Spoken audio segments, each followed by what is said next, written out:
నమస్తే ఫ్రెండ్స్, నేను మీ Hema. Welcome back to our channel. ప్రకృతి మనకి ప్రసాదించిన కూరగాయల్లో బీరకాయ ఒకటి. బీరకాయ ఎన్నో పోషక విలువలు కలిగి ఉంది. అయితే ఈరోజు వీడియోలో బీరకాయ మసాలా కర్రీని ఎలా ప్రిపేర్ చేసుకోవాలో చూపించబోతున్నాను. ఎప్పుడైనా మీకు కాస్త సమయం ఉంటే బీరకాయలతో కర్రీని ఇలా చేసి చూడండి. ఆ రుచిని ఎప్పటికీ మర్చిపోరు. ప్రత్యేకమైన మసాలా పొడి తయారు చేసుకుని వేసుకుంటే కర్రీని మళ్ళీ ఇలాగే ట్రై చేస్తారు. అంత అద్భుతంగా ఉంటుంది ఈ బీరకాయ మసాలా కర్రీ. మరి లేట్ చేయకుండా ఈ బీరకాయ మసాలా కర్రీని ఎలా ప్రిపేర్ చేసుకోవాలో ఆ ప్రాసెస్ ఏంటో చూద్దాం రండి. ఫస్ట్ మసాలా కోసం దినుసుల్ని ఫ్రై చేసుకుందాం. స్టవ్ ఆన్ చేసి ప్యాన్ పెట్టుకోవాలి. ఇందులోకి 2 టీ స్పూన్ల ధనియాలు, 1 ఇంచు దాల్చిన చెక్క, 4 లవంగాలు, 2 టీ స్పూన్ల ఎండు కొబ్బరి, 1/2 టీ స్పూన్ జీలకర్ర, 7 లేదా 8 వెల్లుల్లి రెబ్బల్ని వేసుకుని మంటని లో ఫ్లేమ్లో ఉంచి నిదానంగా కలుపుతూ వీటిని మాడిపోకుండా దోరగా ఫ్రై చేసుకోవాలి. మసాలా దినుసులు మాడితే కర్రీ టేస్ట్ అస్సలు బాగోదు. ఇవి ఫ్రై అయ్యాక స్టవ్ ఆఫ్ చేసుకొని చల్లారనివ్వాలి. ఇవి చల్లారాక మిక్సీ జార్లోకి తీసుకొని ఫైన్ పౌడర్లా గ్రైండ్ చేసుకోవాలి. మసాలా దినుసులు చల్లారిన తర్వాతే గ్రైండ్ చేసుకోవాలి. చల్లారక ముందు గ్రైండ్ చేసుకుంటే ఇలా పొడిగా కాకుండా ముద్దలా వస్తుంది. ఈ మసాలా పొడిని బౌల్లోకి తీసుకొని రెడీగా పక్కన పెట్టుకోవాలి.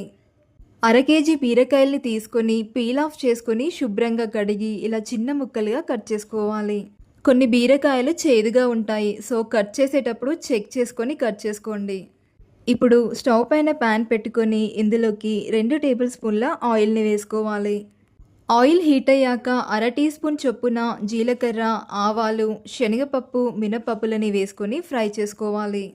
పోపు దినుసులు వేగాక 2-3 పచ్చిమిర్చీలని కట్ చేసుకొని వేసుకోవాలి. ఒక పెద్ద సైజు ఉల్లిపాయని ఇలా చిన్న ముక్కలుగా కట్ చేసుకొని వేసుకోవాలి. ఉల్లిపాయల్ని లైట్ గోల్డెన్ కలర్లోకి వచ్చేంత వరకు ఆయిల్లో వేగనివ్వాలి. ఉల్లిపాయలు తొందరగా వేగడం కోసం కొంచెం ఉప్పుని వేసుకుందాం. అదేవిధంగా కొంచెం కరివేపాకుని కూడా వేసుకొని దీన్ని ఉల్లిపాయలతో పాటుగా ఫ్రై చేసుకోవాలి. ఉల్లిపాయలు కొంచెం కలర్ వచ్చాక 1/2 టీ స్పూన్ పసుపుని వేసుకోవాలి. మొత్తం అంతా కూడా ఒకసారి బాగా కలుపుకోవాలి. ఇందులోకి మనం కట్ చేసుకొని రెడీగా పక్కన పెట్టుకున్నటువంటి బీరకాయల్ని వేసుకోవాలి. అదేవిధంగా 3 మీడియం సైజ్ టమాటోలని ఇలా చిన్న ముక్కలుగా కట్ చేసుకొని వేసుకోవాలి. వీటిని మొత్తం అంతా కూడా ఒకసారి బాగా కలుపుకోవాలి. ఇప్పుడు మూత పెట్టుకొని మంటని లో టు మీడియం ఫ్లేమ్లో అడ్జస్ట్ చేసుకొని మధ్యలో మూత తీస్తూ వీటిని కలుపుతూ 7 నుంచి 8 నిమిషాల పాటు ఉడికించుకోవాలి. బీరకాయల్లో నుంచి మనకి వాటర్ అనేది ఇలా రిలీజ్ అవుతుంది. ఇలా రిలీజ్ అయినటువంటి వాటర్ తోటే మనం బీరకాయల్ని ఉడికించుకోవాలి. మనం బీరకాయల్ని తీసుకునేటప్పుడు లేత బీరకాయల్ని తీసుకోవడం వల్ల అందులో వాటర్ ఎక్కువగా ఉంటుంది, రుచి కూడా చాలా బాగుంటుంది.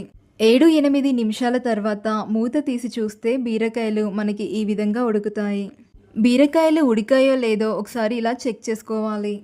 ఇప్పుడు ఇందులోకి మీ రుచికి సరిపడా ఉప్పుని, 1 టీ స్పూన్ కారాన్ని వేసుకొని మొత్తం అంతా కూడా ఒకసారి బాగా కలుపుకోవాలి. మూత పెట్టుకొని మంటని లో టు మీడియం ఫ్లేమ్లో ఉంచి 2 నిమిషాల పాటు ఉడికించుకోవాలి. 2 నిమిషాల తర్వాత మూత తీసి చూస్తే ఇలా ఆయిల్ పైకి తేలుతూ ఉంటుంది. ఇలా ఆయిల్ పైకి తేలే టైంలో మనం ప్రిపేర్ చేసుకున్న మసాలా పొడిని ఇందులోకి వేసుకోవాలి. మొత్తం అంతా కూడా ఒకసారి బాగా కలుపుకోవాలి.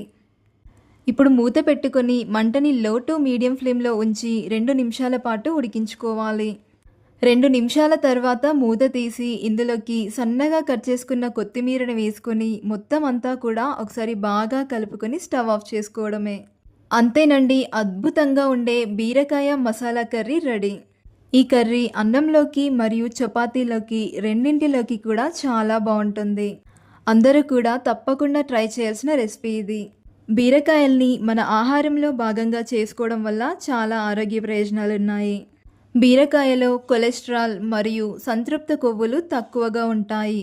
ఇవి గుండె ఆరోగ్యానికి మంచివి. బీరకాయ మధుమేహాన్ని నియంత్రించడంలో కూడా సహాయపడుతుంది, ఎందుకంటే ఇది రక్తంలో చక్కెర స్థాయిలను తగ్గిస్తుంది. బీరకాయలు బాలింతలకు, సర్జరీ అయిన వారికి, అనారోగ్యంతో ఉన్నవారికి కూడా చాలా మంచివి. బీరకాయ బరువు తగ్గడానికి, జీర్ణక్రియను మెరుగుపరచడానికి, రోగనిరోధక శక్తిని పెంచడానికి సహాయపడుతుంది. ఇన్ని పోషక విలువల్ని కలిగినటువంటి ఈ బీరకాయ మసాలా కర్రీని మీరు కూడా తప్పకుండా ట్రై చేయండి.